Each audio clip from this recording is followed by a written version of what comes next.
বন্ধুরা আইপিএল 2026 প্রথম superhit match শেষ হয়ে গেছে, যেখানে defending champion royal Challengers Bangalore মুখোমুখি হয়েছিল সানরাইজার্স হায়দ্রাবাদ টিমের। আর সেই ম্যাচ শেষ হওয়ার পর পয়েন্ট টেবিলে বড় সড়ো পরিবর্তন দেখা গেছে। আজকের এই ভিডিওতে আমি আপনাদের জানাবো আইপিএল 2026 নতুন পয়েন্ট টেবিল, সঙ্গে থাকছে অরেঞ্জ ক্যাপ ও পার্পেল ক্যাপের আপডেট।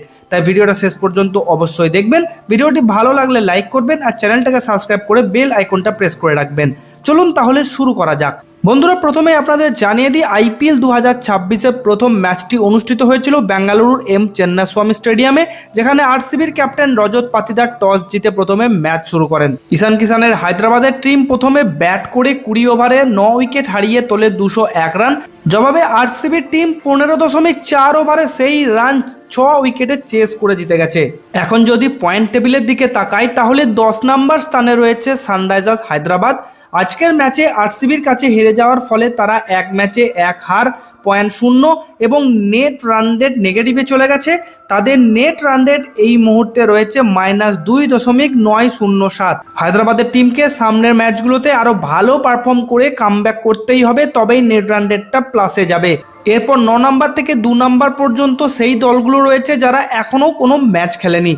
আর বন্ধুরা পয়েন্ট টেবিলের শীর্ষে রয়েছে, অর্থাৎ 1 নম্বর স্থানে রয়েছে defending champion royal Challengers Bangalore. তারা প্রথম ম্যাচেই দুর্দান্ত পারফরমেন্স করে হায়দ্রাবাদকে হারিয়ে 2 পয়েন্ট নিয়ে টপে উঠে এসেছে।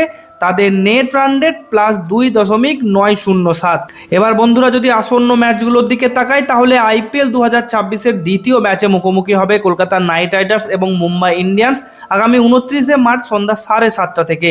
আর বন্ধুরা এই মুহূর্তে অরেঞ্জ ক্যাপ আছে ঈশান কিষানের কাছে, যিনি 38 বলে 80 রান বানিয়েছেন, এবং পার্পেল ক্যাপ আছে জেকব ডাফির কাছে, যিনি 4 ওভার বল করে 3 উইকেট নিয়েছেন। তো বন্ধুরা এই ছিল আইপিএল 2026 প্রথম ম্যাচ শেষ হওয়ার পর আপডেটেড পয়েন্ট টেবিল। আপনাদের মতে কোন 4টি দল আইপিএল 2026 প্লে অফে কোয়ালিফাই করবেন নিচে কমেন্ট করে অবশ্যই জানান।